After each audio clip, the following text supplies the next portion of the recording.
The Biden administration has temporarily lifted tariffs on solar panels made in Asia.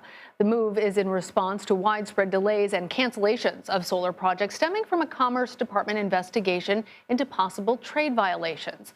The investigation is looking into whether panels imported from Cambodia, Malaysia, Thailand, and Vietnam illegally circumvented tariffs on goods made in China. According to the White House, most solar panels in the U.S. are imported, and about 3/4 of those imports come from Southeast Asia.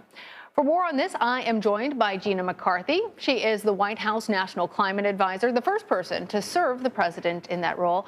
Welcome, Advisor McCarthy. It's good to have you here. So tell us why the administration decided to lift these tariffs. Well, first of all, thank you for having me here. And the president actually took 3 very decisive actions yesterday. And that was done in response to an urgent need to grow the domestic energy economy and strengthen our energy security. We were seeing the potential for significant layoffs, solar projects not coming online, grid instability as a result.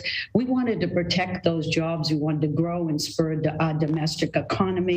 So we provided a small window of opportunity, really, which is a 24-month bridge that's going to jumpstart our solar imports while we reinforce the integrity of our trade laws and those processes by taking action to really spur the domestic production of solar right here in the United States of America. So that 24-month window is not going to impact our commerce investigation. That will continue, but we wanted to make sure that new tariffs were not going to be imposed and we could jumpstart our solar sector once again.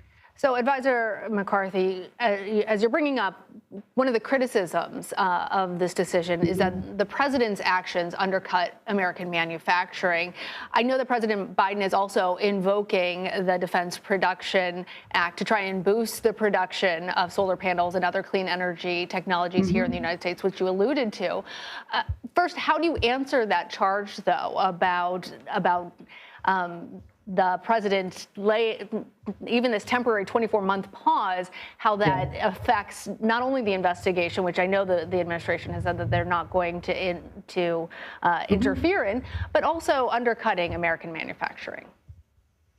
Well, this is all about actually spurring domestic manufacturing across our supply chain, not just jump-starting those imports, which will be helpful in the interim. This is all about the longer-term goal of domestic production where we can have those jobs, we can have that economic vitality, we can grow our energy security. So the actions that the president took using the Defense Production Act to actually boost production domestically, using opportunities across the administration to expand our commitment and our investment in this, using our federal procurement to actually jumpstart continued demand.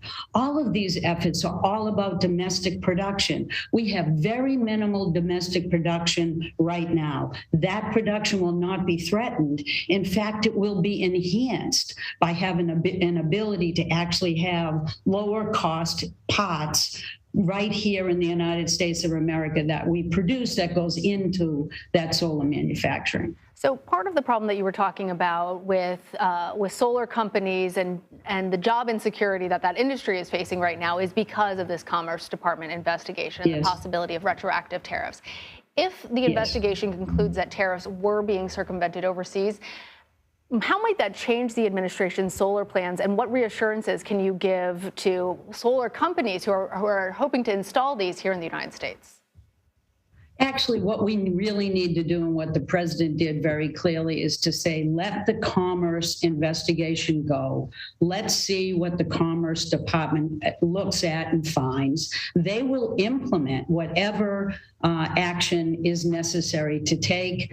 What we did with this 24-month period is to make sure that there were no new tariffs during that period, and there was also no retroactive to be paid during that period. But if there was circumvention, then the Commerce Department will find it and they'll take action after this 24-month period. But this period gives us time to ramp up. Remember, this bridge is not the only thing we're doing. We're using the Defense Production Act to ramp up. We're using investments by the agencies to ramp up. So we have bipartisan infrastructure law resources we can put on the table. So this 24 months will make sure that we're not stalling. It will make sure that the grid remains stable. It will make sure that we keep growing jobs that are important for climate. Advisor McCarthy, we only have a few more moments with you, and I really want to ask something that's very pressing. Gas is nearly $5 a gallon nationwide. How is the administration balancing America's need for oil with its clean energy agenda?